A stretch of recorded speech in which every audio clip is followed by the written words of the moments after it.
So Dave, you running it? Mhm. Are you running? Yes, I see you on the gavel. Yep,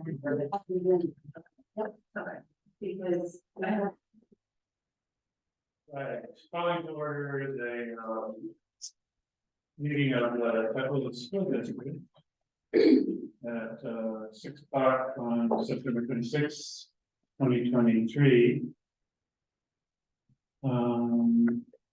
We just do a roll call of who's here, starting with Director Bolinger. Jen Overjack, District 2. Alex Brewster, I'm the student representative for the junior class. And Dave Larson, District 5. Dr. Council Pedrosa, interim superintendent. And then was District 1. So welcome to the folks. This is a new time for us, so we'll be having the second meeting of every month starting at 6 o'clock rather than 6:30. So hopefully that got communicated to the folks this time, but this will be the same going forward at 6 o'clock. The second one. So Director Bolinger, you want to do the welcome message? Yeah, so welcome everybody. It's good to be together. Well, when we come together, we make these agreements that we will each stay engaged, the experience, discomfort, be vulnerable, that will speak our truth, and that we'll expect and accept non-closure. And that comes from courageous conversations. And then we do a land acknowledgement. I would just move closer so I can read it.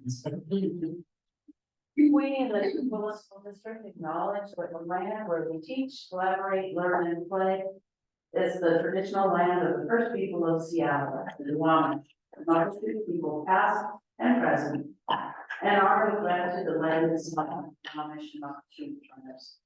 As a public school district, we have a responsibility for the stewardship of this land, and we strive to work alongside the Duwamish and Marshfield people who have been living and working here since time immemorial. We further acknowledge that the burden of environmental exploitation and systemic injustice falls upon the labor of Black and brown bodies in the building of this country and its institutions. We remember that Black and brown people were born and died working this land against their will for generations. We also acknowledge the continued contribution of the labor of survivors over the centuries to today of all immigrant labor, including voluntary, involuntary, trafficked, forced, and undocumented peoples in the building of what we refer to as the United States. As a school district leadership, we pledge to recognize and work against systems that have historically and currently enforced and create inequity among the people we serve. Thank you. And all the people say, amen. Thank you, Director Bolinger. And before we proceed, I neglected to recognize our president, Director Hoover, who's with us online and here for the individual roll call. So thank you, Director Hoover. Now the price. I pledge allegiance to the flag of the United States of America and to the republic for which it stands, one nation, under God, indivisible, with liberty and justice for all. Right. Need a motion to approve the agenda. So, Second. And moved and seconded that we approve the agenda. All in favor say aye. Aye. It's unanimous. We'll now have a period for public comment, either in person or online. Do we have? If you're online and you want to make a public comment, you can in Zoom raise your hand or request that you want to make a public comment in the chat, and we'll pick it up there. In the meantime, is there anybody who signed up? Nobody signed up here in the room for public comments, so we'll just wait a few moments to see if anybody wants to online. We will have a public comment period also at the end of the meeting, so you have an opportunity to to do it there as well. So seeing no one, we will proceed to the next item. So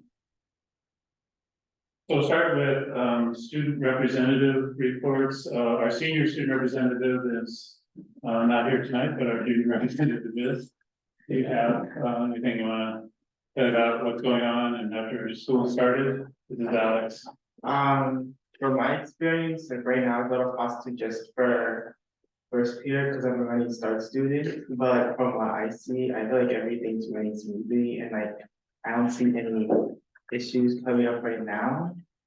And if you guys like have any questions for me, because like I wasn't made aware of the student representative until like 10 minutes ago. I know, but you just that was a dirty check. Somebody just said it wasn't on the original one, but yeah, but just for future. So, you know, on the second meeting of the month, we always have reports from ourselves, and so students will always have the opportunity to get any report from me at that point about what's going on at the school or different ideas you have or things we should think about, all that stuff. So just for future reference. Yeah, thank you. So where are you going? You're doing when you start at Highland? Yeah, I like. Okay, good.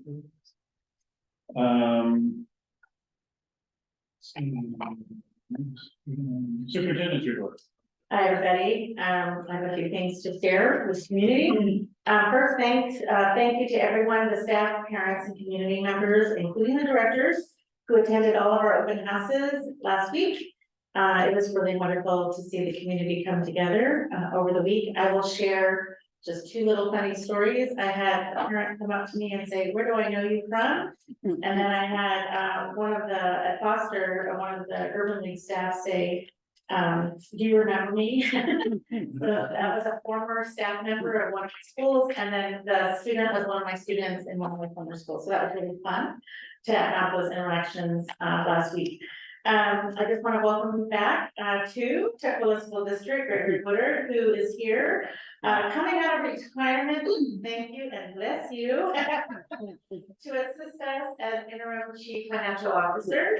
And of course, we wish Veronica Bergson the best in her new role and her journey moving forward.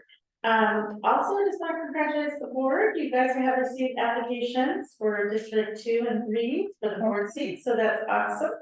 And I'm sure there'll be a conversation later about that. Just reminding everyone that October 2nd is the OSPI day for the official enrollment counts. So we are doing weekly counts, head counts too, so that we can make sure that we actually have the actual number of students that we have enrolled in our system and trying to get that together. I have a health update for folks just to let everyone know. COVID is not over. So we have had a little bit of uptick over the last 2 weeks, so we're monitoring that for potentials, but we did have an increase of staff COVID cases. We had that over the last 2 weeks, and then we had 2 student cases over the last 2 weeks. Just a reminder to the public, free COVID tests are available through the government, so please apply for your tests. We put that link in the update for this all staff. Also community, they're available for you too. And then we have a vaccine clinic scheduled at Thorndike Elementary, and that is tomorrow. And actually, Erin Dragana will be spearheading that at Thorndike. And then I'm going to include in this update, because we don't have a racial voice and equity update, but I wanted to give an update to the conference. There was a request that we share some information from a conference. We had some staff attend the Racial Equity Summer Institute over the summer. We have asked them to share with us how did it go, and we haven't received all the responses from the attendees, but we received some. So once I compile all of that, I will send that on to the board, but I'll just share some highlights. That's okay. One highlight was the session discussed how we all need to be holding each other accountable to this work and not defaulting to white supremacy when we are called in on our guidance. What are the components we asked? So what are the most valuable to you at the conference, and what are some components you brought back to share with your school? So what they wrote, just a tidbit of what they wrote, I really appreciate the working community agreements from the Institute. I have found myself using some, if not all of their language in my work within building committees. Another staff member said, every year I gain insight and inspiration on how to engage, empower, and honor student voice in creating anti-racist culture, climate, and curriculum at our school. I always find the panels led by the student leaders to be rejuvenating and hope to bring those models of teaching and learning to our school district. And one of the things that they thought about in terms of what they brought back to the school, how do we move from anti-racism, professional development, and into abolitionist action and transformation. So that's work that they're thinking about with their work. Another staff member, this is the last one, and then when I have it all compiled, I'll send it to you. This is the second opportunity I've had to attend this conference, and I get something new every time. One thing that always stands out to me is the Epic Theater Ensembles production, showing the student perspective on the impact racism systems have on them and their classmates. One thing I brought back to my team is Dr. Golden Muhammad's 5 Pursuits. I've created this document and I've shared it with my team, and they have samples embedded. And we're trying to use the pursuits to frame our lessons and long-term planning, as well as our classroom norms and expectations. So anyway, I would say, at least from the 3 staff members sharing that they actually went and they're actually starting to apply with their teams in their schools some of the work. When I have this more compiled, I'll send this to you. And that's the end of my report. Good question on the vaccine. So, is the vaccine that, so there's a brand new COVID vaccine that's just out? Is that the one that's gonna be available at Thorndike? The Pfizer brand, yes. Yeah, I know there's 2 of them, but Yes. okay, one of them is the latest update. Okay, great. Yeah, I encourage everybody to get the latest, version of the COVID. Vaccine will be helpful, I'm sure, as we go into the fall and winter months. Okay. Move on to director's reports. I don't know. Director Hoover, do you have anything you want to say at this point, or?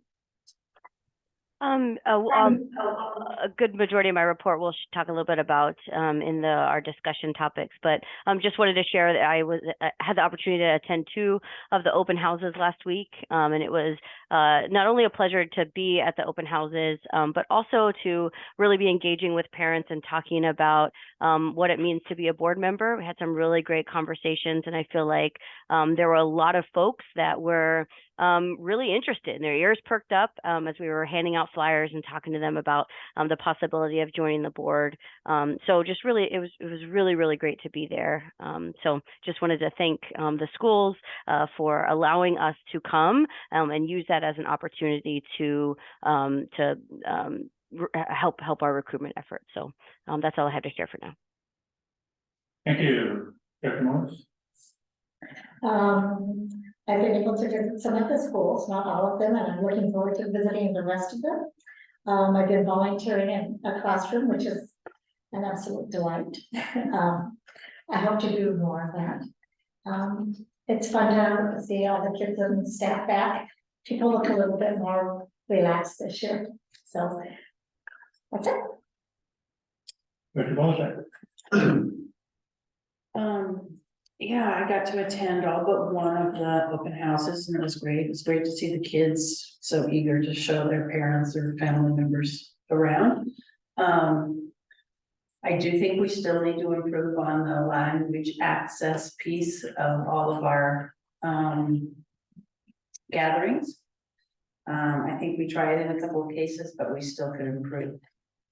And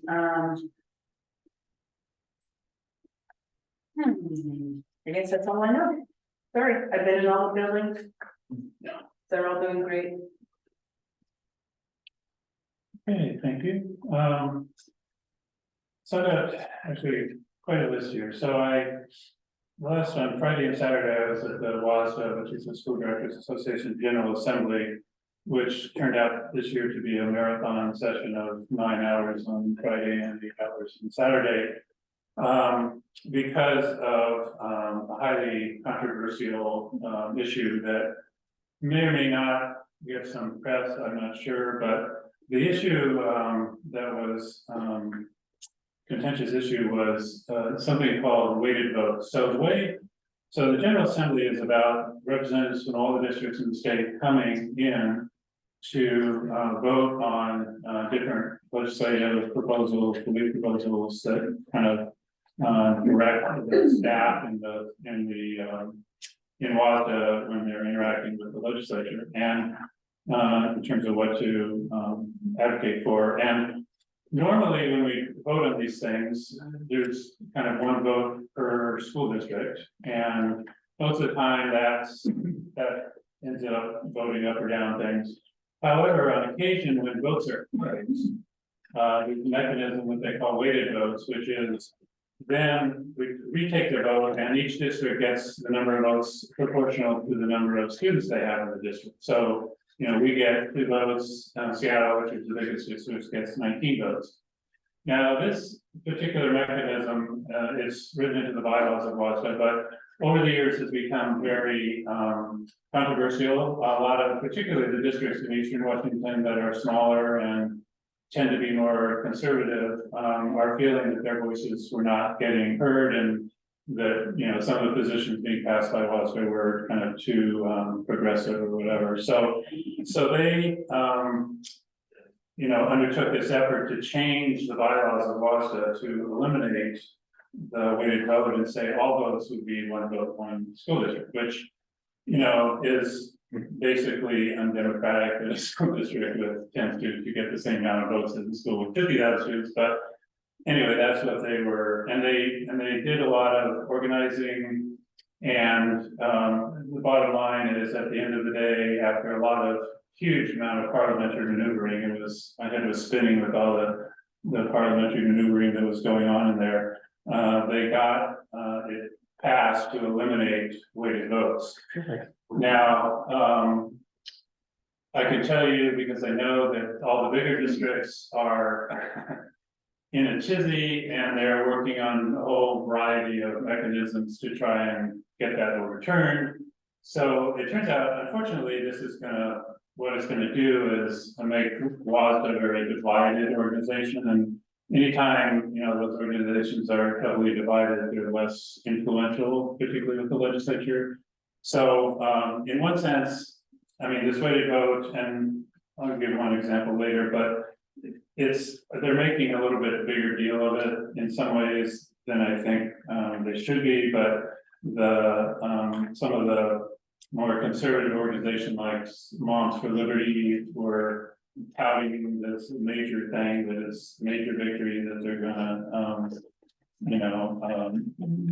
move WASDA in a more conservative direction. First of all, WASDA doesn't pass any laws anyway. I mean, what we're talking about is influence the legislature. So in that sense, it's not a direct impact, but nonetheless, anyway, that's the way it came out. And so you'll probably hear a lot about that. I mean, I'm sure WASDA will be talking, there'll be lots of people talking under the breath about what's at the annual conference, and it's unfortunately going to be a divisive factor, and I don't know, we'll see where it goes.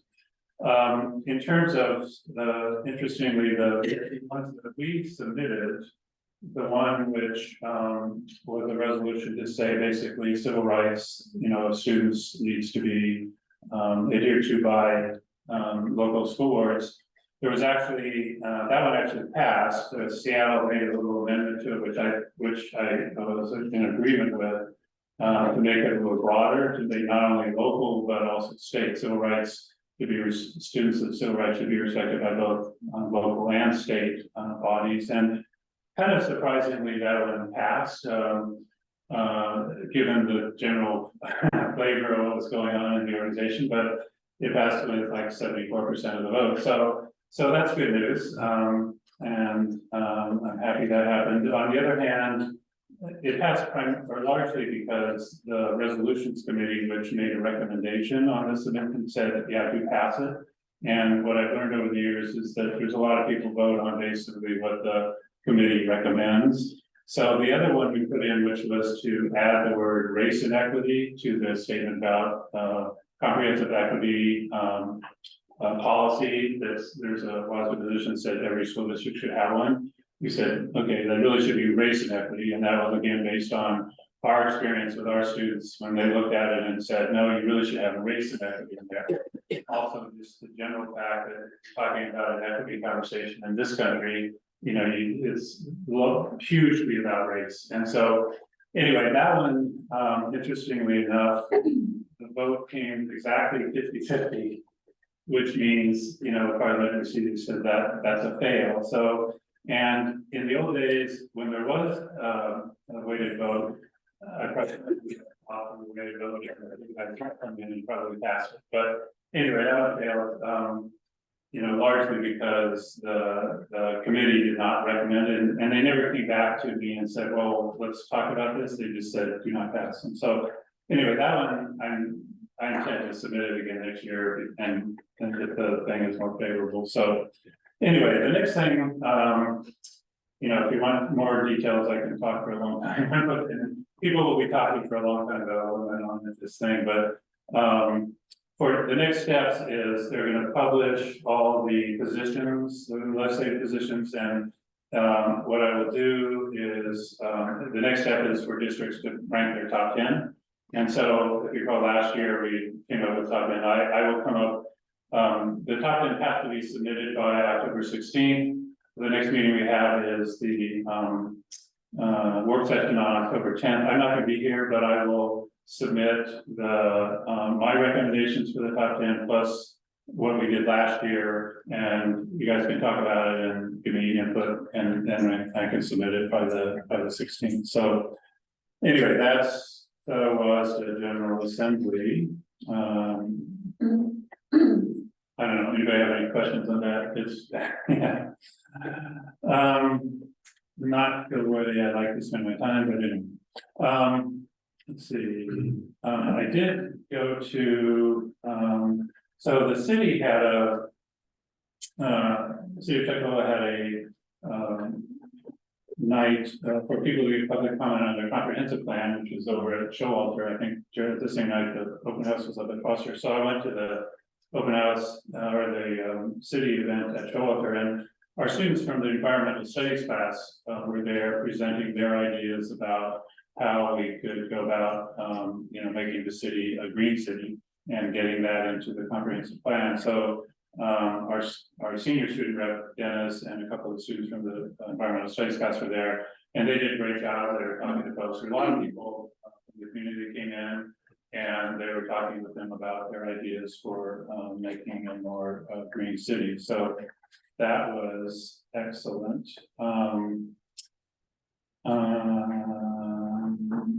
I did want to, this is just a request for future. I was reading the in the Tuckahoe Hazelnut, which is their city publication, that the city had cooperated with the school district to develop more Wi-Fi hotspots in the area. I'd love to hear a report from our perspective on that in terms of what's doing, because that's, I mean, the intent of this is to try and provide better broadband, you know, some kind of broadband capability, internet access for our students that are primarily living up in the area around South 144th and up and down that corridor. And so we'd love to hear, you know, particularly, you know, from our students up there, are they seeing that improvement? The city made a fair amount of claims about how they significantly increased the throughput with it. And I don't know, I just love to hear, like I said, don't need to do it right now, but you know, what our experience with the school district and what the students, you know, if they're actually seeing that benefit, because it turned out, obviously during COVID, all of a sudden home access to broadband became a huge issue. And it's obviously not within I mean, we did hotspots and different things to try and help that, but ultimately, you know, it'd be great to have our students with really high quality internet access. So I don't know, any quick off the top or? They're still in like the testing mode. Okay. We're assisting them. We're gonna bring a line in from Comcast so they can test their line. And they're doing a smaller section of the city first. Okay, They're like proofing the design or the idea, okay, and then they're gonna branch out to the rest of the city. They have 1,500 Chromebooks that will attach to their local LTG network okay, that we're going to, we're gonna put the image on it, that they're gonna manage it. So on the Chromebooks, so I can do a full report for you as we go through it. yeah, I guess, yeah, that's right, it's still, and it's kind of the write-up is like it's already happened, but, okay, they're in testing mode, basically, yeah, okay. And, I know, let's see, Alex, you live, I think you live up in that area, I don't know, so are we, the students are taking their Chromebooks home now, right? No, No. not, some are, if they need to do homework, we provide them one and they take it home. Okay, The ones that the city bought will not connect to Wi-Fi, they okay, connect to, like the cell. Yeah, That's yeah, the problem, so they're two totally different Chromebooks. We're gonna start out, in secondary, 612, issuing those to Okay. students, once the network is up and. so those Chromebooks should be separate from the ones that we have in the classroom? Yeah. Okay, and that's all to happen sometime later, We're actually doing the image this week. Okay. And we're gonna prepare the Chromebook, they have an intern, Okay. college intern that's gonna Okay. prepare the Chromebooks for it, so okay, we're laying the foundation. okay, yeah, so I don't know, do you have a thought? If you guys, I'm not sure if this is what you guys are talking about, but like during COVID, there wasn't available Wi-Fi for me. It was called like Sequoia Community Wi-Fi. Right, And like I was also always able to use that for like Wi-Fi. If that's what you guys. okay, yeah, well, this is an expanded version of that. Okay. So anyway, okay, so that, yeah, some information that would be great. Let's see, there was an interesting, Ken Wasta gave an interesting, had somebody coming in that was talking about,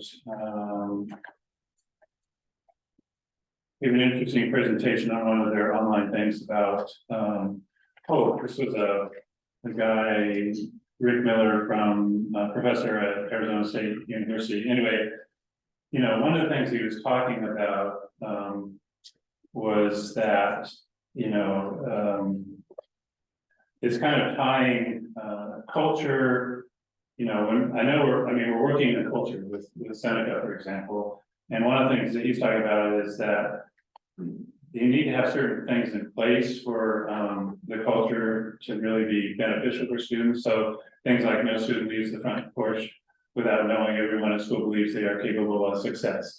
And I was thinking that, you know, that, I mean, this whole thing of hope and staff belief and culture is, I think tied into a lot of what we're kind of working on. And I think it kind of validated a lot of what I was thinking, and particularly when I'm thinking the CEE survey we have that says, you know, half of our staff, you know, doesn't necessarily believe that every student can be state standard, and then we need to unpack, you know, kind of why that is. And so anyway, it was a pretty interesting discussion by this guy, and in terms of I think we're on the right track with that, and he's done a lot of research that this can have some real power.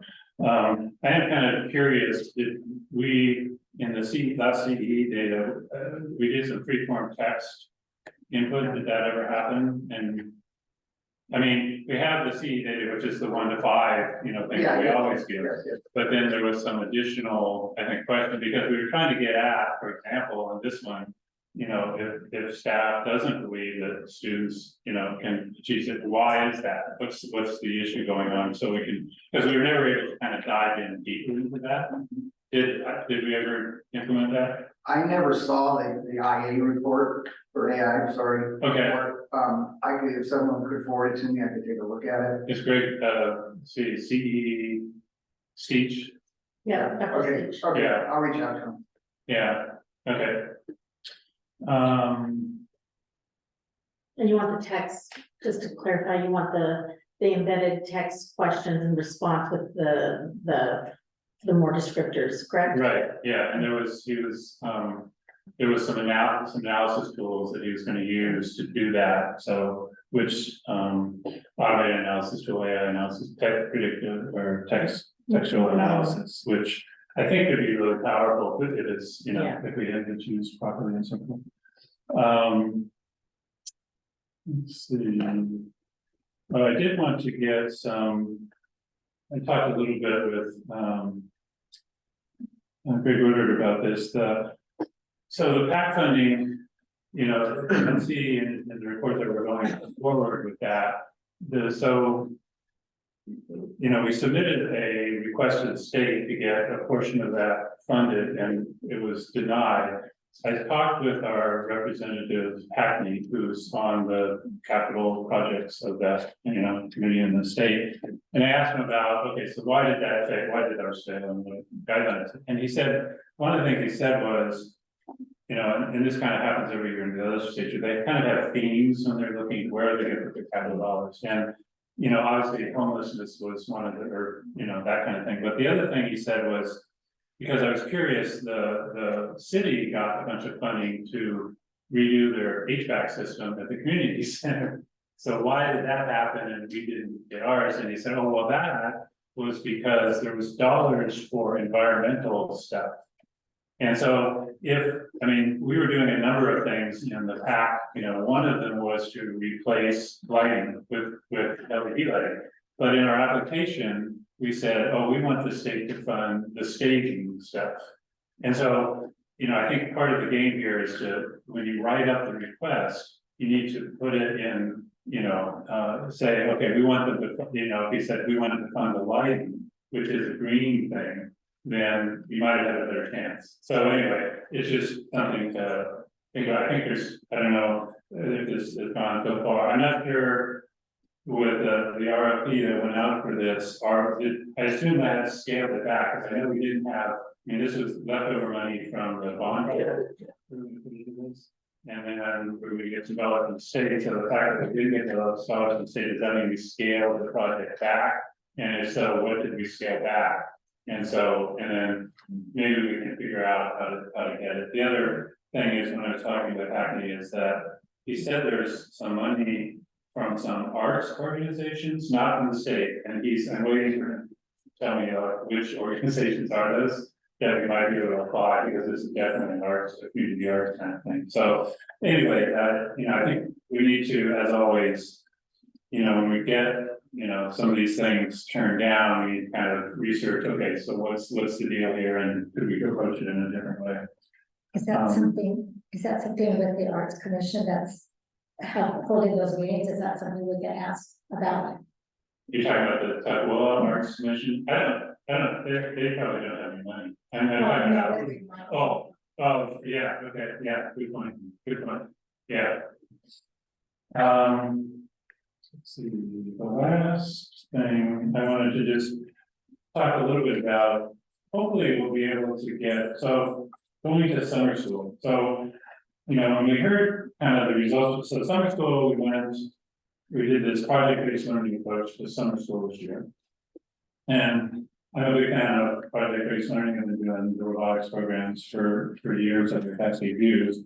But some of the data that came back from summer school as well, you know, we didn't, and I know we have kind of yet to see in terms of the pre and post, in terms of basic skills, we didn't really see much of an improvement. It was kind of like the approach was, or the argument was, well, there wasn't any slide.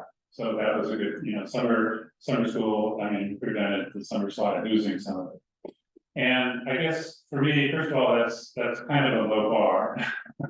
I'd like to see us have a little higher bar, because I do remember, you know, years, for example, when Aaron was running that program, we did a pre and post, and there was some significant increases. And, you know, in some sort, we're targeting the students that are 2 or more grade levels behind. So, you know, we'd like to see some bump up. And the thing about, like I said, I'm a big fan of project-based learning, but one of the things I've observed over the years is that you have to be a little careful, and it's like everything in education, it's how it's implemented. You can't kind of push basic skills under the table when you do project-based learning. And I'll give you an example. For example, you know, this last year I was doing robotics up at Cascade View, and it's all project-based learning. But when you got to a thing where in the robotics you want to say, okay, we want to turn the wheel by a quarter of a rotation, and you have to put that in decimal 0.25. A lot of the students really didn't know what was going on there. So, years ago, I went down and visited a school down in California that was doing all project-based learning, and one of the things they said, well, now you have to be careful because sometimes you have to teach certain things the old-fashioned way, and just direct, and so I just wanna, I guess, and I guess we're gonna get some more data, I guess, when the fall I-ready thing comes out, but make sure that in the pursuit of project-based learning, which I think is great, and that we don't kind of leave the basic skills stuff behind, so, it's about this balance thing, so anyway. Can I just make a Sure, suggestion? please. One of the things I'm wondering that is that maybe we have that as part of a work session to talk about down the road. Just a consideration, and then also looking at the kind of data we're using. And then we can also share the materials, because when I look at the books and materials and the resources we're using, there is a lot of basic skills and language development in that. Yeah. So what I think that's information you need to know. So I wonder is, did we use the right assessments, right, all of these things, so these are questions we're asking Right, ourselves as well. right. But yeah, maybe it should be a conversation as a group, in a work session, so we can actually really have robust conversation. Yeah, that's perfect, because a lot of times it maybe, that all the stuff was there, it just wasn't implemented, or maybe it was a trend, I mean, it was all kinds of There's things. a lot of things. Yeah, so, okay, that's all. That's so long, computer.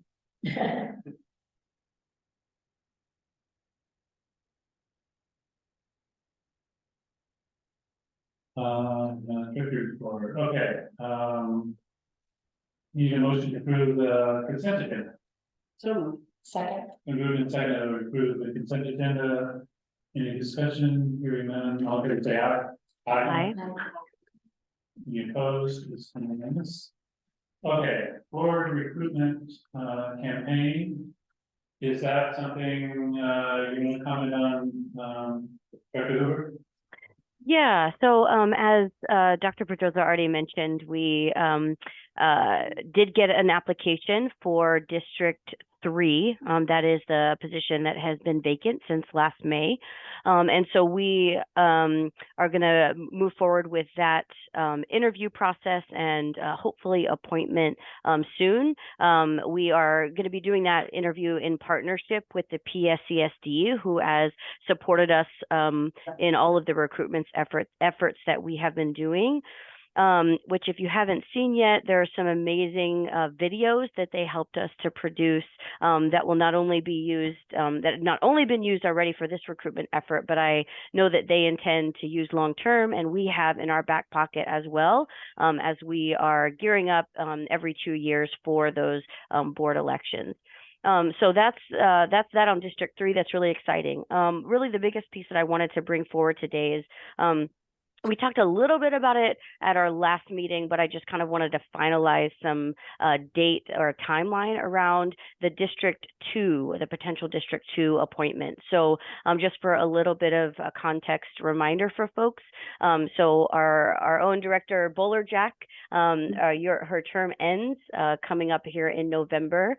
No one submitted their name on the ballot for election. And so we opened up the applications for potential appointment. That's kind of been a rolling, ongoing application. And so we did receive one application for that District 2 position it was about a month and a half ago. And again, I mentioned this a little bit last time, but I just wanted to get firm on when we were going to move through that process.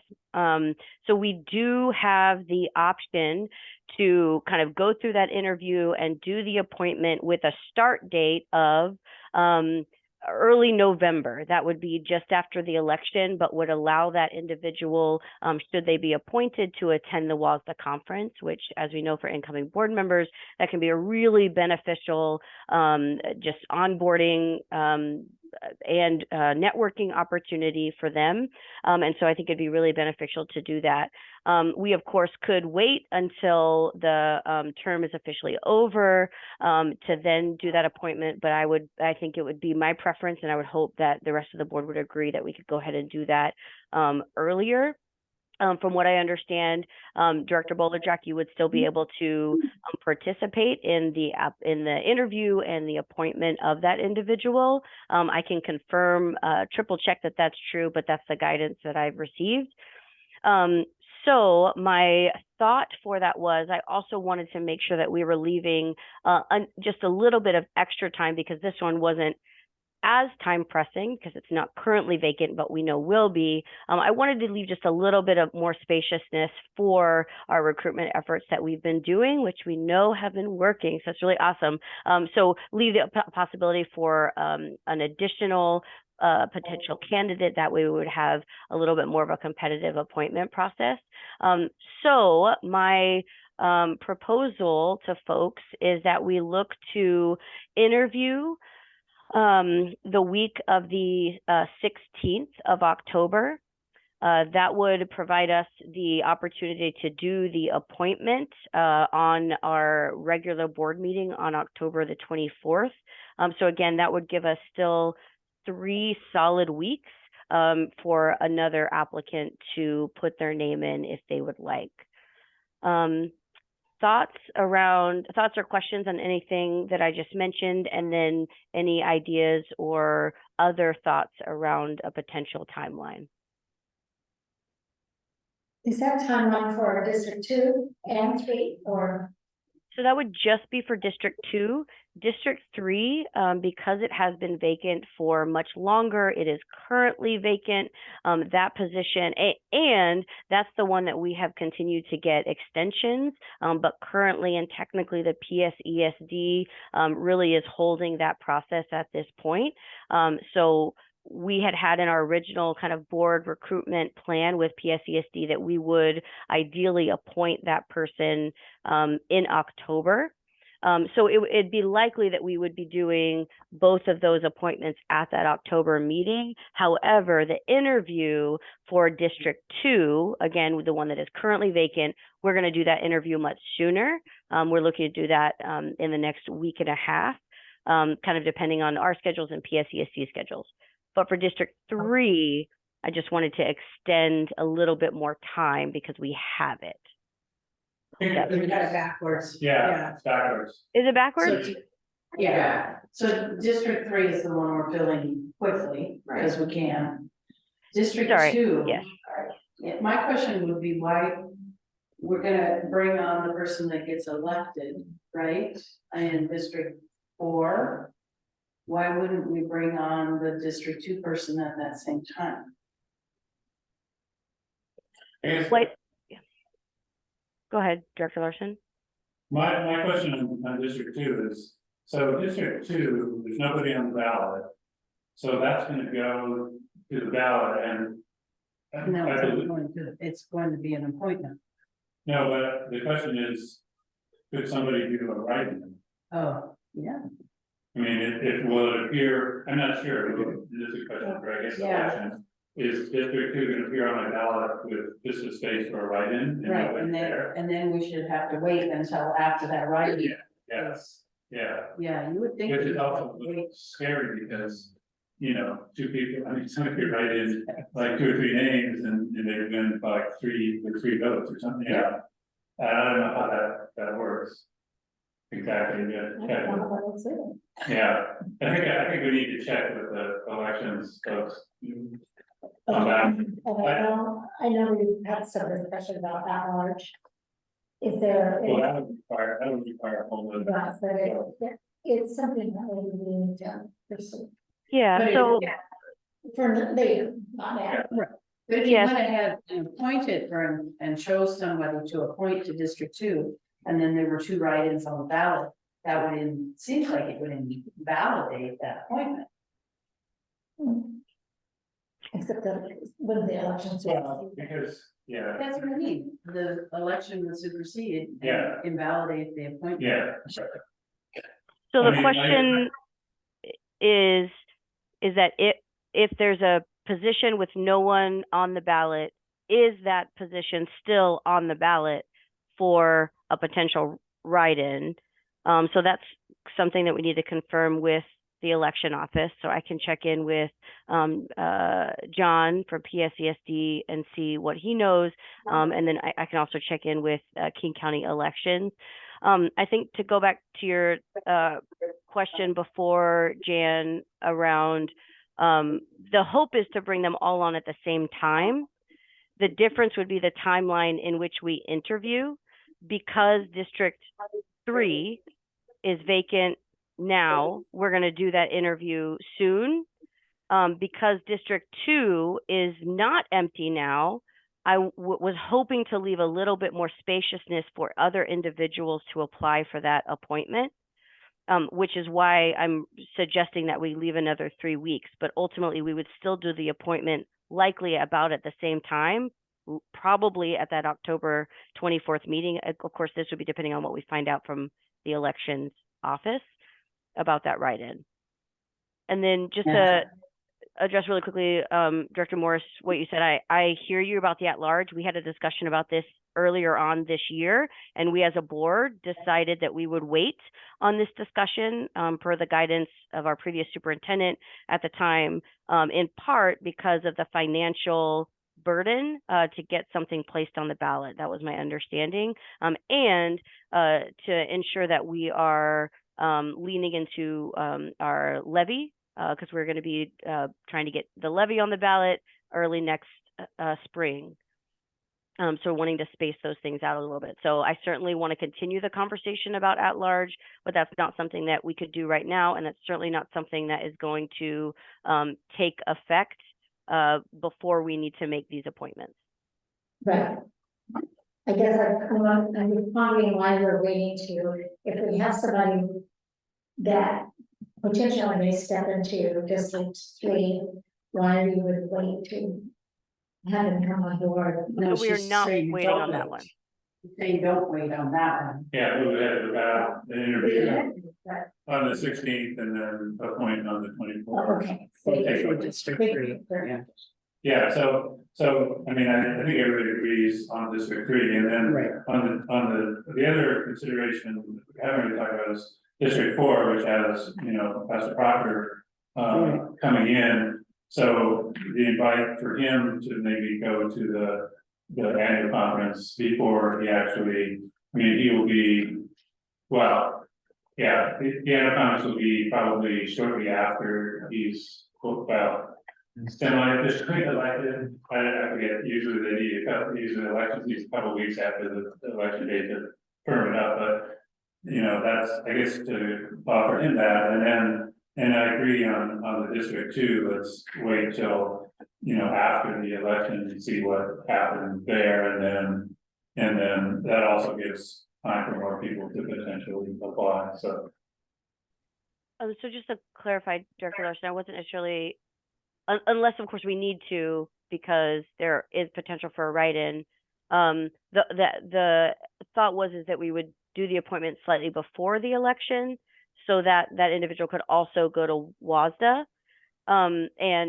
Yes, the hope would be that similar to what happened with me, that the board would approve a resolution allowing the newly elected individual to go to WASDA technically before they've been sworn in.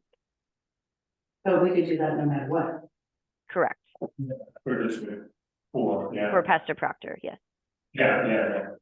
I thought I heard you say on District 2 that you're talking about, you know, potentially interviewing in November. Is that what you said? No, October. Oh, October. I don't know Yeah, why you're trying to get rid of me before my time's up. Well, that's why it's a Yeah. discussion. We're not trying to get. Well, so we talked about this actually at our last meeting, and this was kind of the direction that I was understanding that we were all going, which is why I looked into it a little bit more. So if we want to wait until and the appointment would not start, Jan, until your term is over. This would only be a process to get this person in enough to be able to attend WASDA. But what I'm hearing from folks is that you'd rather wait until the election was completely done and we knew the full outcome of the election to wait to appoint anyone to District 2. Is that what I'm what I'm hearing. Just because I'm not sure, I mean, so if the board did an interview and then voted on an appointment of somebody before the current owner of the position left. Their start Is date that- would be after the Okay. end of Jan's term. The Okay. appointment would be, again, with the intent, and we can write it however we want to write it, whenever that, like what that start date would be. It would simply be so that we can know who that person is so that they can attend WASDA. Okay. My other question is that, is that legal?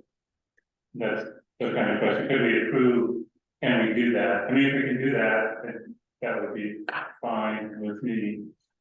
If we can actually approve somebody for to fill a position in the future. One of the things that we've been doing is working with Puget Sound ESD Yeah, very closely. Yeah. So I guess that's the question okay, we could take back to them. Yeah. So they're very aware of the number of board seats open. They're watching and monitoring very closely. And, so I guess, that's something I guess, Director Hoover, you can take back to, and talking to John Welch about, these questions. Superintendent Welch, I mean. Okay, sounds good. I will do that. And yeah, I mean, I'm okay with trying to do that, kind of advanced thing for District 2, as long as it's, within our ability to do that. And yeah, of John course. will probably tell you for sure if you can do that.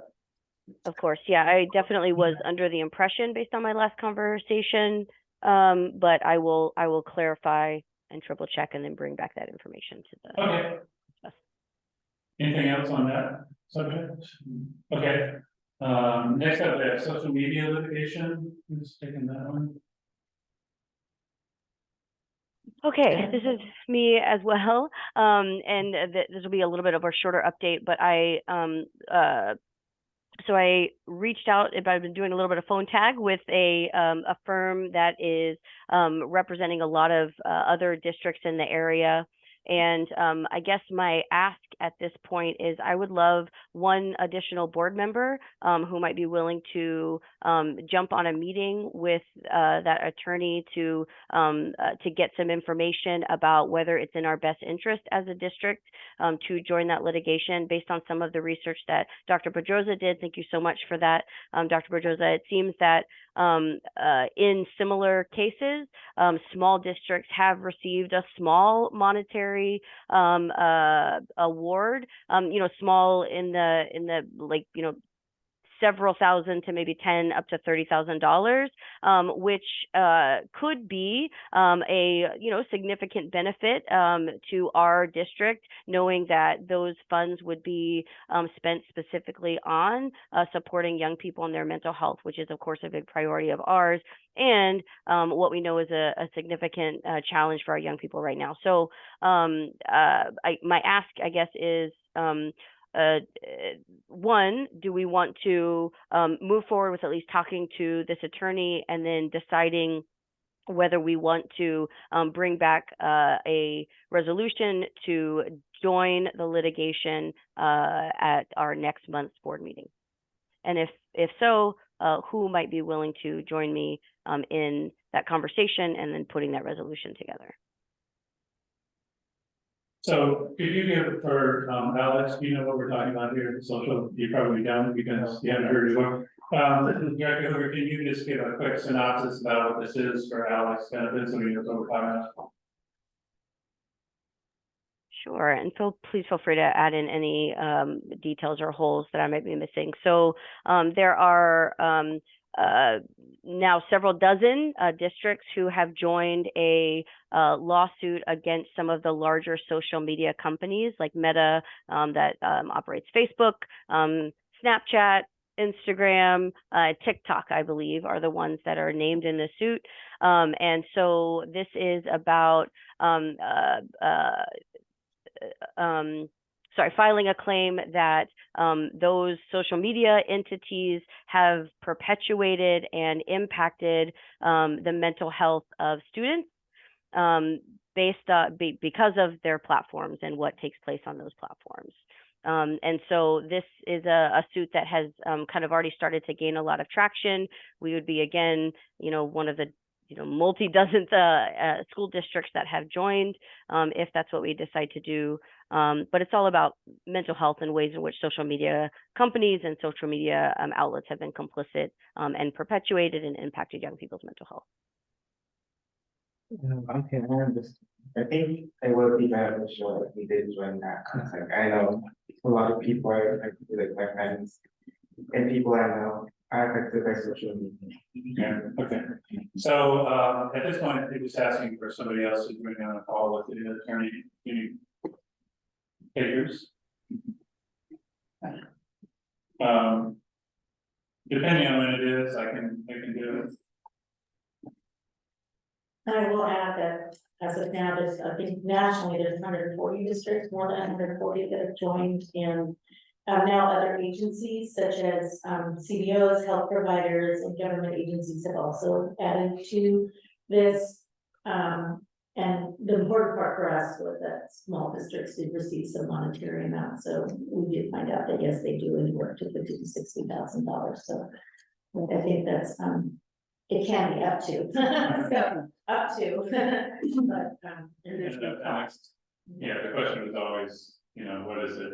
What cost it in staff time to support the effort? Yeah, there's no charge for the consultation, and there's no charge until something's won, or I believe, so there's, that's okay. Yeah, there's no charge, and then right now. Some contingency. Yeah. Parents are concerned, but I have our staff time. Yeah, oh yeah, well, and that's the question is, there is a significant amount of time for getting the paperwork updated and things like that. So there is some staff time, but I'm not exactly sure so. But that, if that's something that we feel is necessary, and I believe any amount of money we can get to support mental health and wellness and all of the things that we actually want to aspire to do, would be beneficial, so. Okay, so Jeffrey, you want to set that up and let me know? Sounds good. Will do. Thank you so much for being able to jump on it with me. All right, so now we do the questions on the presentations. Additional questions on those. Anybody have additional questions on enrollment and attendance? Was this the one where I asked the question about whether the rumor was true that Foster was stopping choice transfer? Yeah, okay. And As so well, you had a corrected answer today. Right? well, they didn't, they weren't doing it, so they weren't when you asked it, so secondary Foster High School was not stopping out of district transfers. So we had a meeting today with all of the principals, as well as the team. And we talked about issues and concerns, and we wanted to verify too with middle school, Showalter, and they also have the same concerns. So we have some staffing things we're working on in terms of budgetary, making, filling in for master schedules. We currently have classrooms sitting in the middle and the high school at really high numbers. Some of our classrooms are up to 40 students. Wow. Yes. So we have that as an issue. We also have concerns capacity issues in the building. So they express capacity issues, and then, so there's capacity issues, there's staffing issues. And then also, in addition to that, they are actually behind in processing because we are getting an influx of out of district, especially in the secondary, due to construction from Highline School District specifically, but others as well. So a great problem to have, and so we're super thankful, but there's a backlog now of out of district transfers. So what we're doing, because we're still in the enrollment adjustments. Yeah. And we actually have to get accurate numbers. We have a hard deadline of October 2nd, but then they do an analysis after that. And then they have to verify our numbers and all of that, so we still aren't secure in terms of our exact staffing and enrollment. And so we made the decision to pause starting tomorrow. And then after a period of the enrollment count, then we will reevaluate, and only for secondary, This doesn't count in district, this doesn't count McKinney-Vento students, this doesn't count any of that, but just secondary, and we will still accept open enrollment, out of district enrollment for elementary. And so, I'm just curious, are the kids that are trying to do choice, transfer in, whatever, are they attending their school of origin until they get the approval, or? Well, right now, that's what we're in the backlog, right? We actually have this backlog of applicants, and so I think right now, the problem is they've accepted and they're coming in. And so we actually have to fill the seats up, so we're still gonna have more kids through this process. So the ones that we've And accepted, we accepted, still we'll have say, to, we have to accept, the okay, ones we've accepted, we're keeping. okay, And we're just now jiggling with all the current master stuff, so everyone who's accepted up until now, stay. stay, But we're saying for right now, starting tomorrow, we will not be accepting applications at this time, just out of district, right, because we are at capacity yeah, and super full, and as you all know, we have to serve our students mhm, to the best way we can. If we don't have the space, then, or the staffing, and until our funding come in. And then hopefully we can relieve that again, but as you know, once we lock in, and yeah. but haven't we also heard that Foster was like overstaffed? Number wise? And now is it more at where it should be staffed at? I know it doesn't really work, but is it? Or is it under? Can we? I wouldn't say that we are overstaffed or understaffed, I would say that we're about right, but I think what we are in the process of doing is adjusting where students are Yeah, in class. yeah, I mean, that's a whole Yeah. different question, yeah. So- Yeah, I think we're about right.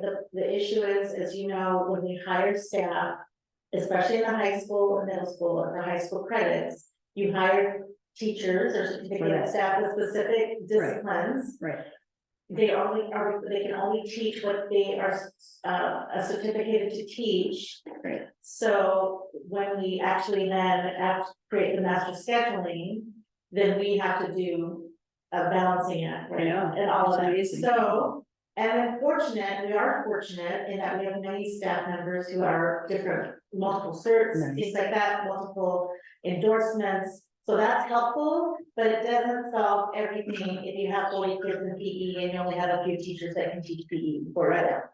So that's what we're doing right now, and we are actually using current staff from all of our system to determine where we can fill in these gaps in master scheduling. yeah, So it's a wonderful puzzle, but it's a puzzle.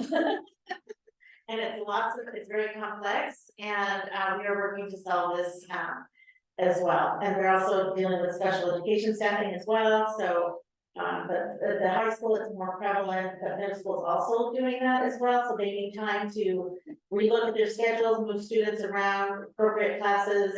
We wanna make sure all of our kids, we just set the metrics, right, 9th grade on track. But that means that we've gotta create classes to be 9th grade on track, get them, yep, right? yep. So there you go. So how long are the construction projects in Highline? Are they just 1 year? We're talking about Friday, right?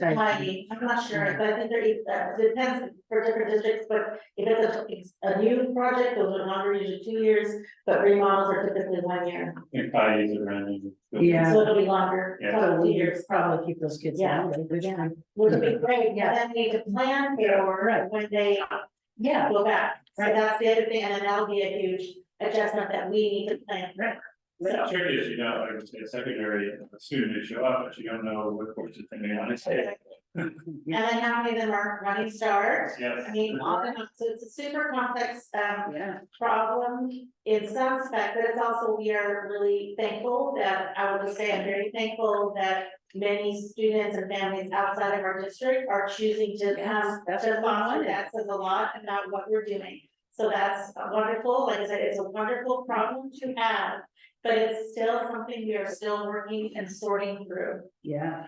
And we need a little time, as we're doing accurate counts, we need a little time for adjustment. Thank So, you for yeah. that thorough look that you give into it. Yeah, so it's, yeah, like I said, we're gonna get there. Okay, any other questions on, that's a good discussion for us? Okay, the next one is, curriculum overview.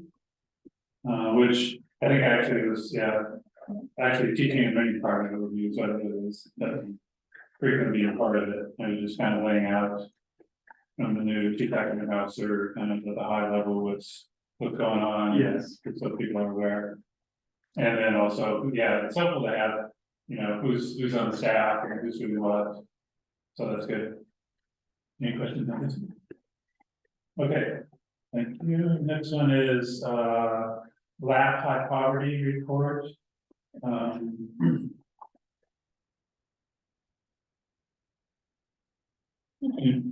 Yes, any questions?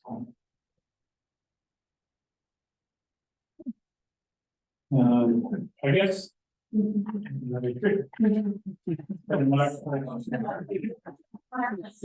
Chief, what I want to come up and this is their questions, you can come up. Sure. You're ready. I'm ready. I'm Get ready. I guess, so, yeah, a lot of the questions were,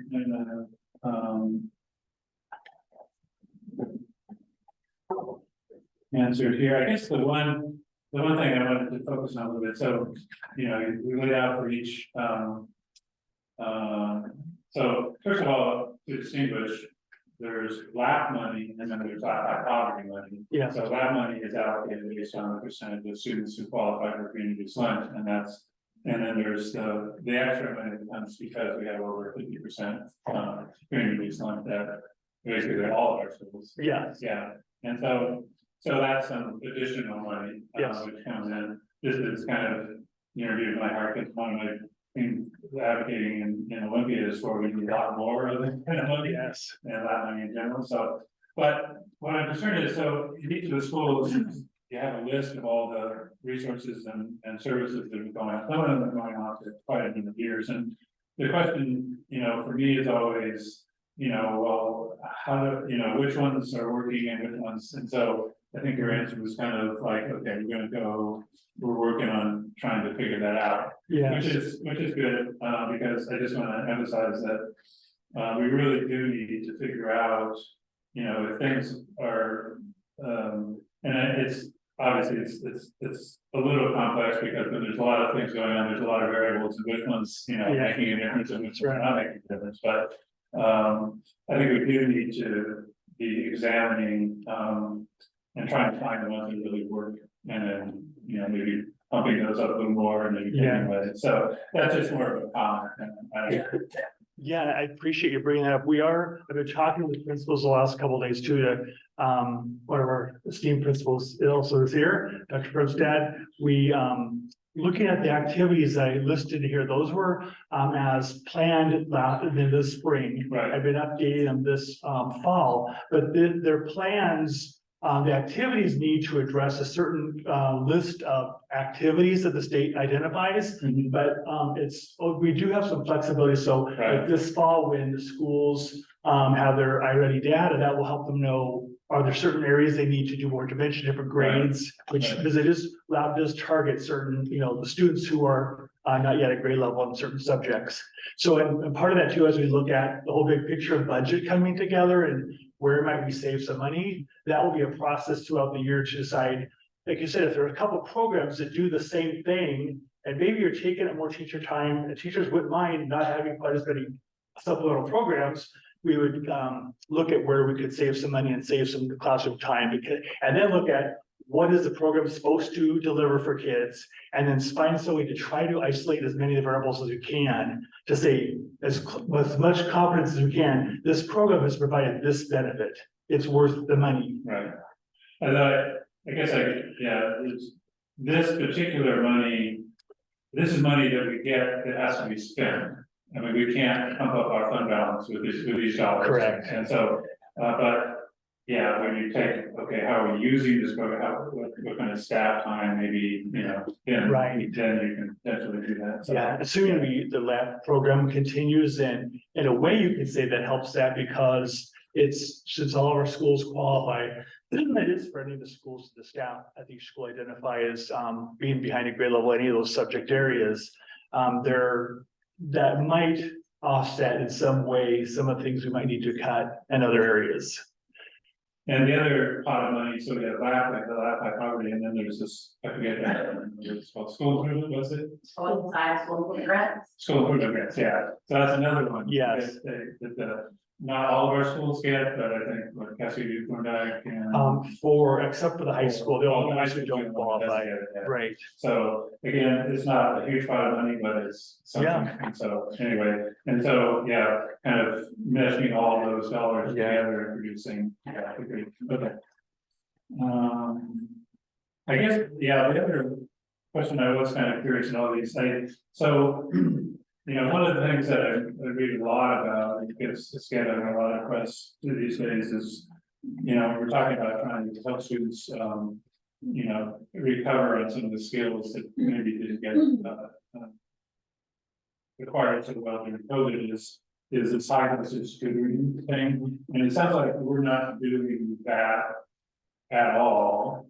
And so, you know, maybe one, I know it's been successful in some places in Seattle, I think. Yeah. And so I don't know if we're kind of looking at that. I think it's worth looking at because there is enough research based on science Yeah. reading. Right now, it's not yet being funded as supplemental through LAP by poverty, since this report is only those sorts of funds. Right. But there, as far as the element of that, the high dosage, which is like a double dose or extra intensive services, that's gonna be part of our multi-tiered system of support, Right. the MTSS system that we're developing. Dr. Dino is Okay. our lead for that. So Okay. you will see that element tied into there as that's developed. Okay. And I think one of the things just to consider is one of the things we're really focusing on too, is we've got to focus on those tiered systems. But we also have to focus on core instruction, Right. right? And Right. keeping kids in general education and core instruction. That's what Which it is is. critical. And talking about really being thoughtful around when we actually pull out kids. Not saying that we're not, but maybe thinking about that a little bit differently and getting that training we need to support that. But yes, high dosage tutoring is a very high value strategy. And then how we can use our funds together to grade some of that work would be great. To think about that, and that's what we're gonna do the school improvement planning process this year. That doesn't have to be done within school hours. No, it doesn't. It can be done after school, it can be done before school, Right. it can be done during intervention times. And I think the critical thing for us as a team is, but making sure, because it's supposed to be a double dose, which means they get core instruction first and then they get it. So we're trying to make sure that what we're doing is not supplanting core instruction. Absolutely. Yeah. And that's the goal. Right. And so the program that we had at LA with the champions, I don't see that, is that being funded out of LAP or? Oh, No. sorry, no, it's not. Yeah, it's a grant. It's just a straight grant? It's a grant, yeah. Okay. Yeah, that's the other thing.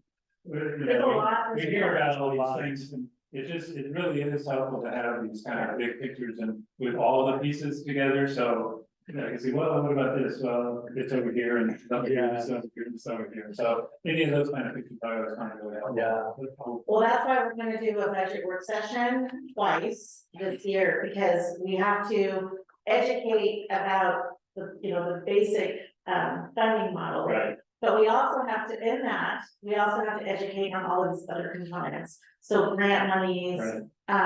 title monies, lab monies, all of these other things, because because I know that if we don't do that.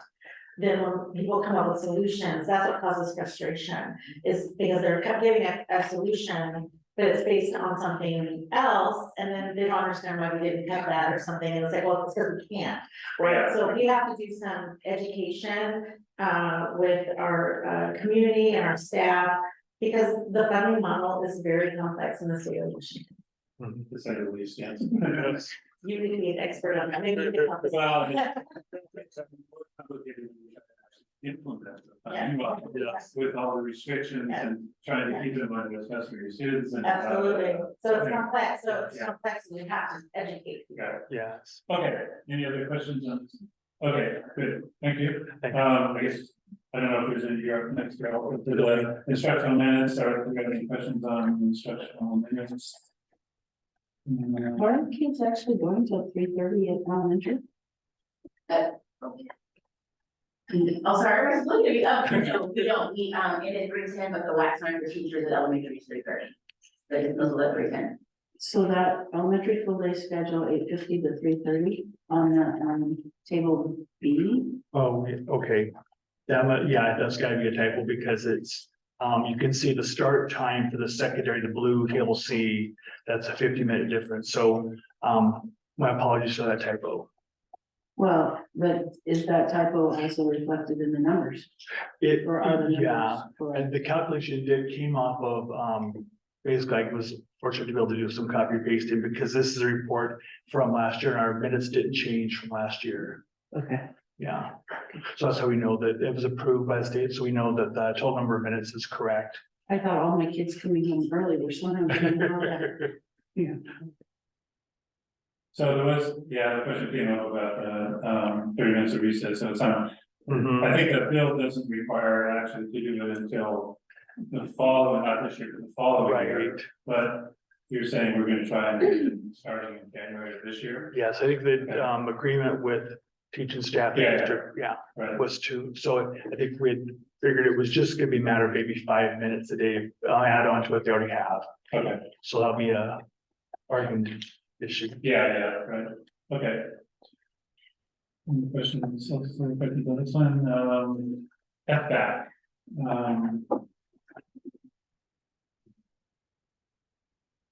Yeah, that's good.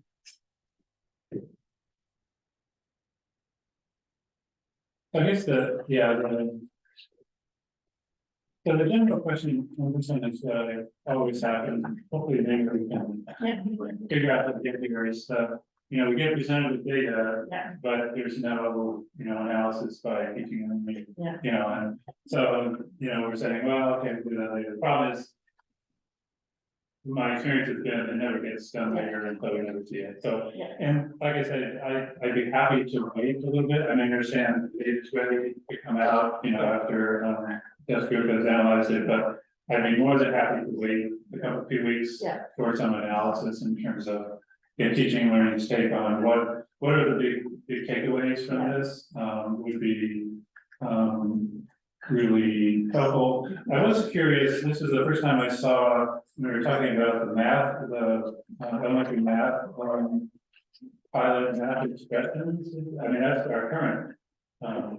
But I didn't know that was in the pilot. Yes.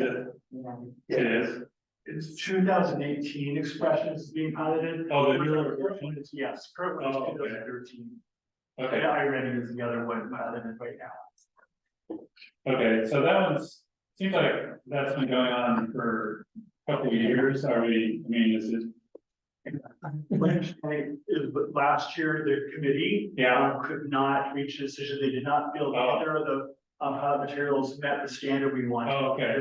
So they chose 2 new ones. Oh, okay, So that's what it is today. okay, So the secondary folks are waiting because once we've finished this, we can look at secondary. yeah, okay, I didn't get that, that's, okay, so the previous pilots are tossing out and doing 2 new ones, okay, got it.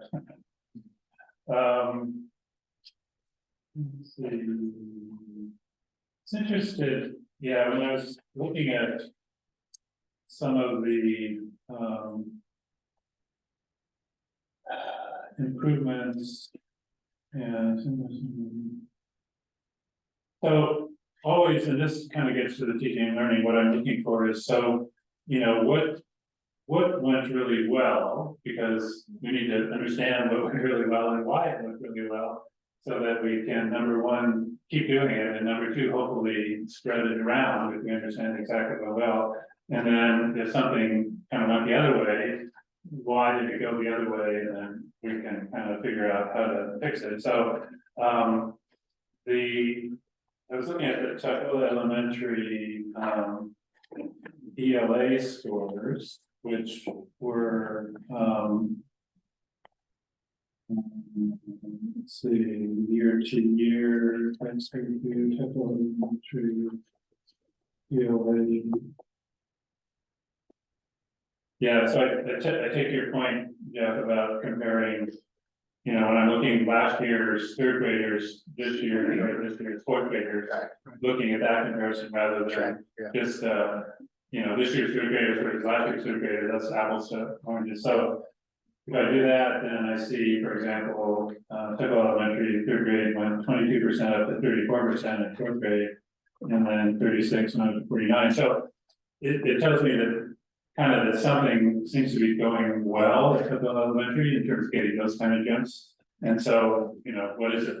Yeah. What are they doing really well? Because the other schools didn't get those kind of jumps when you do the comparison. So again, that's, yeah. Is the turnover rate different at the elementaries? In terms of students or teachers? Is that the students?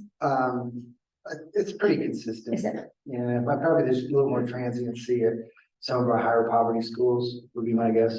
The other question, which, yeah, in essence, we won't probably go to the weed, because the other question is, you know, what's the, I know, you know, Cascade View and Thorndike have a much higher percentage of ELL students or MLL students, so, you know, that we kind of twist that into the mix as well to figure out, you know, what levels are they at, you know, we've got probably a whole bunch of new ones coming into Cascade View, so, yeah, so that kind of, you know, more, and this gets to the, you know, the street data look, I mean, you know, what we're looking at here is satellite data. And so, but what satellite data does is it kind of points, okay, let's figure, this is interesting, let's go down to the street level and let's figure out the lower level data, what's going on. which Can is I just what- add something? to Sure, that? please. So that's part of the work, so for example, we've met, so we shared this at the work session, we've met with all of the principals. We actually have them now, have all their data, they have all of their SBA data, they're collecting their data. One of the things we've said that you have to meet with your, you know, leadership teams to start analyzing the data, looking at your school improvement plan, making your goals and adjustments based on that. That we also, OSPI is coming in, meeting with the team, the coaches meeting with all of the principals as well. And we are working alongside that. So we are working with the OSPI coach, the teaching and learning staff is doing that. Jeff, we're all there, part of those discussions in meeting with them. So yes, the analysis is kind of, we're now in the process of collecting it all, beginning that process. And we want to actually do scheme from everybody, what are the practices, what are we learning from this? Because of the fact that we also, we have to analyze it from cohort trends, you know, students, we can evento students versus, you know, on and on and on. And so those are the pieces we need to know, because as we all know, that there are certain factors that impact assessments, but there's also really good promising practices too. So we have to look at that as well. So we are actually talking about it. We actually have it on our agenda to discuss. But we just received this is just being finalized, and we're now starting to get, it's too mature, I think, to sit down and talk about some of the things that are continually happening, but we are starting to talk about all of that work. And the school improvement planning process is really where it's the deeper dive around the work. So pulling that up, we hope that we start building out, like, for example, next work session to focus on relationships. That's what we'll pull out some of the data and talk about some of the analysis of the components. And we have the next session will be on, you know, the academic pieces and all of those components. But we're starting that process. We're working with OSPI, and we hope to have some more better assessments. But I will also say, we are learning other things as well that aren't working. And so we're like, okay, and as you know, changing practices is really challenging, especially when people have been doing them for years and they believe they work, and or they've seen success here and there. But we have data, you know, so we have to sort of balance all of that together. So. Just anecdotally, I did some assessments of first graders. And you could tell exactly who had been kindergartners here, because they did the is it sensory alphabet or whatever it is, where they're touching and doing different things for each animal or each letter. And boy, when they did those, they knew it. And they tested really well on those, on that aspect of it. So there are just tricks that work. Yeah. And how do we keep reinforcing those tricks. It's really fun, even though the kids thought that that thing that starts my daughter Christie's name is a ka. Or a KKK. They don't know it's just a K, but it was close enough, Yeah, so, yeah. yeah, but I think that's the piece, for example, if we just have this huge influx of students. That's gonna be an impact on our data next year, for sure, absolutely, and so I just think these are things we have to more broader discussion about. And we have to look at our current practices as well, and the principals and the teacher leaders have, and the teachers and the staff have to be part of those conversations. So the other area that has been watching so last year I was pretty excited about looking at fifth grade science scores. Because, and just to provide a little context, because we have some new folks here, so about, I think it's 7 or 8 years ago, the district funded what we call our smart lab or our creative learning labs. Which, you know, at the time, first of all, the first implementation of it was, you know, STEM labs, so it's science, technology, engineering. And the way it was implemented, you know, at each of the elementary schools was different, unfortunately. At Tuckville Elementary, we did the full thing, you know, separate classroom, a full teacher, it was, you know, put in the rotation for every student had it. And then at Cascade View and Thorndike, it was like just one of the classrooms. So at Cascade View, I think it was 3rd grade, and I think it was 1st grade at Thorndike or something. So kind of only one of the classrooms had it for a while, and it was just using regular teachers rather than a separate, you know, dedicated computer learning labs. And so that rather quickly came up as equity issue. You know, I mean, we can't. That was an unfortunate implementation because, you know, it didn't do it equitably. And so we've been kind of trying to claw back ever since then, and we eventually got to the point, you know, where we passed our last tech levy that, you know, we could fund a full-time position at Cascade View, a full-time position at Thorndike. And so, but, you know, when I look at these 5th grade science scores, Tuckville Elementary has been, you know, even above the state average, which is anytime we go above the state average, phenomenal, for consistently year after year. And, you know, it's not just, I mean, none of these things in education is about all one thing, but I have a feeling, I mean, it's more than coincidence that, you know, creative learning labs have been in full steam at Tuckville Elementary all these years, and they're performing up here. And then last year was interesting because Cascade View, you know, was way up, and then now this year they're way down. So, you know, one of the things, and this is a little bit from what I noticed, so working in robotics, in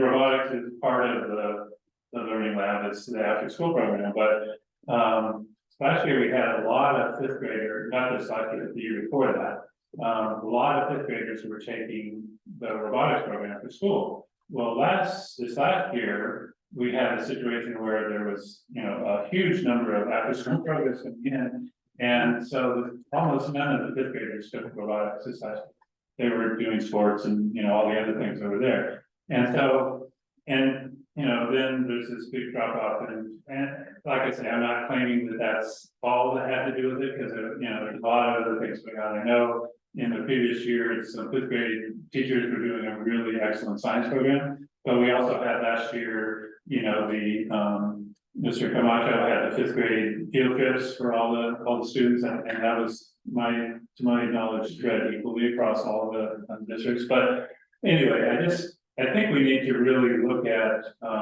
you know, this is still kind of an equity issue for me, and it's not only just straight equity, but it's also has an element of racial equity, because, for example, Thorndike has about twice the percentage of Black students as Tuckville Elementary. So, I mean, we need to really, I think, do the deep dive on this and figure out what this is and fix it, because it has a certain history to it, which was inequitable. And so, anyway, I just point that out because I think that's something we need to really, and, you know, science, you know, the STEM, I mean, that's really important. That's where a lot of the high paying jobs are. So, all of our students need to have access to high quality STEM instruction, so that's kind of. A preaching thing, but anyway, I know you're gonna look at it, so. Well, and I just add, talking about summer programming, that was a STEM summer program. I mean, I think the kids, students are doing their STEM focus, but they're not part of this assessment, like in terms of. I mean, even though we're looking at more type of assessment, it's not part of this one, so. It'd be really interesting to think about those types of programs being brought into more, throughout the whole system. I mean, that's what we started first with the STEM, high school, middle school. But then what does that mean for elementary as well? Yeah. Okay, thanks. There's mostly listening to me talk, but any other questions? Okay. Financial forecast. Any questions on the financial forecast? No, but I just want Greg to have to come talk to us. I just want Greg to have to come talk to us. This is only his third day. He's just figuring out what's in the office. But he's happy to be here. I am, it's good to see everybody again. I don't have any questions, I just. I think you just want me to stay for another day or two. We just want to see that ending fund balance number go up. Yeah, the numbers probably look about the same to you. Oh, No, yeah, we give us, Are we worse? no, we were much better financial position. You were talking earlier, you said, but structurally, we feel like there's some, why don't you talk about that? yeah, so briefly, so for everybody that doesn't remember or know, I started 5 years ago. And we had an ending fund balance and it was approaching zero. And we were really worried. And we did a lot of good work, everybody came together. And we got that, in a couple of years, up above the 6% board requirement. Today, there's two things. Three things, two things. The first, financially, we're lower now, in a worse position now than we were 5 years ago. This year, we've actually dipped negative. And I didn't think that was a thing that was allowed, but it happened. But we also took out an intra-fund loan. Okay, so financially, we're worse. But the second thing what's really good is the stability that we have now. And I know there's still turnover in a lot of positions, but I think everybody that has been here over 5+ years, at least I think, the feeling now is we're working together. I think there's a greater amount of trust within all groups. And I think we're in a better position, even though the finances are worse. I think we're in a better position structurally. That's good. Thank you for noticing that. So this is a day 3 with a caveat, once I dig in, I'll have more information. Yeah. I was good to have somebody from the outside kind of looking in, because Yeah. inside, such as myself, so thanks. Thank you very much. Yeah, slides if possible. Next on annual report, sexual harassment, for the other day, any questions on that one? Okay, so the Title IX task force, so that's coming, so there's some recommendations coming. Oh, November, December, okay, December, okay, timeline for that. And the recommendations that are in here came from. Members of the people that I surveyed. We surveyed, so we went to the school site and some community-based organizations, went to the Children's Foundation and Equity and Social Justice Commission. Effort from the task force? Now I'm Mhm. confused. It's two Yeah. different things. Yeah, I happen to be on the task force. Thank you. But this annual report requires something a little bit, a different lens, Okay, a gotcha, little bit of a different lens. gotcha. So these recommendations, when I was reading some of them, I mean, they're in our current policy, so. It's like, aren't we already doing them? And you talk about listening sessions, maybe it's that way, we talk about that way, down it. So I mean, is there overlap here, or is that the same thing? There is overlap, but I think that what these recommendations are calling out is something that's more intentional. Like if you take the compliance person, yes, that is a position, but in reality, right now, that is a role that somebody with a full-time job Yeah, has. right, And so like a so, lot of things around here. yes, and so the push is, the ask is for this to be a leading role for somebody, rather than the task. Which, yeah, does have financial implications unless you Yeah. take that other role away from them, Right, whatever they were doing before. yeah. Okay. The listening sessions are definitely something that, you know, is, I think, low cost, high impact. I just want to make sure we aren't, you know, kind of replicating the Title IX task force is doing both listening sessions and on the same topic. It's my intent to share this Yeah. also with Sure. the Title IX task force. Yeah. When we meet. Everything just seemed more intentional Mhm. with this report. That it had been. Do you think that having one person do the investigations is good enough? Or, I mean, I guess my question is, should it be a committee of three or something to? I see where you're going, and I would agree with that, because I think that there's bias in any investigation, and Yeah. investigators will identify what the bias is at the outset and then go in. But I think it's helpful. We have access to third-party investigators that Sure. can come into the district through our subscription with the risk pool. And we frequently access that for anything related to Title IX. And so would, just on that sentence on the first bullet point, slide 9. The person will also investigate sexual harassment claims in conjunction with. Or is it okay to just have it look like it's just one person doing it? I think that, so we still need somebody that's internal, who is overseeing the work of an investigation, any investigation in the district. So the person will also oversee. Yeah.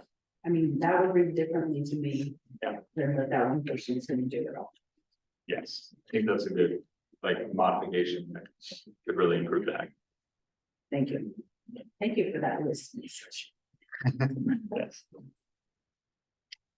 Yeah. Okay. Thank you. I guess you're up for the next one. Yeah. Public record transparency. Yes. Anybody have questions? This is where I would take a nap.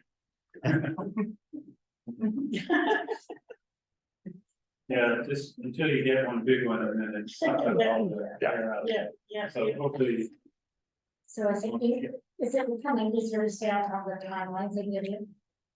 Yes, but some of the requests are really specific. And so those can be, Well considered? can be very consuming. But what helps is that in the law, there is room to go back to the requester and ask for them to convey that to them and let them know, hey, this could generate, thousands of results. Can we narrow down the scope? And people are very willing to do that because they want to get the information in a timely manner. Yeah. So that's helpful. Yeah. Because I know it's been challenging with timelines because there's 1%. But the law is actually really open that if you are communicating with the requester at the very beginning, then you're fine. You're covered. Okay. You have to stay in communication with the person that's making the request. And we do that. Yeah, it just seems like it took us a few years to learn that. But now that we've learned it, Yeah. you're doing a great job. Okay. okay, Thanks. thank you. Okay, so now we're to the action items. Need a motion to approve the human resources staffing. Second. Moved and seconded.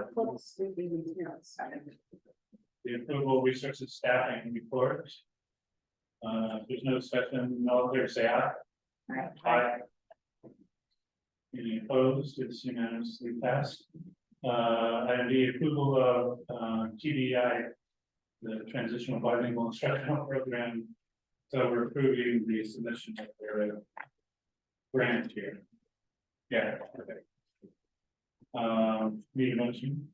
Second. So moving aside, we approve the TDI grant. If there's no discussion, all in favor, say aye. Aye. Aye. It's unanimous. Item C, approval of purchase of the Already assessment suite. Need a motion? Second. Moving aside, we approve the purchase of Already assessment suite. There's no discussion, all in favor, say aye. Aye. Aye. Any opposed? I didn't hear your vote on this one. Director, Oh, or sorry. you abstaining? Aye, yes, no. Aye. So it's unanimous. Approved. So now we're to the public comment period. So once again, if anybody online wants to make any comments, you can in Zoom raise your hand or put the request in the chat function and Zoom, and we'll give just a few moments. I don't see any things.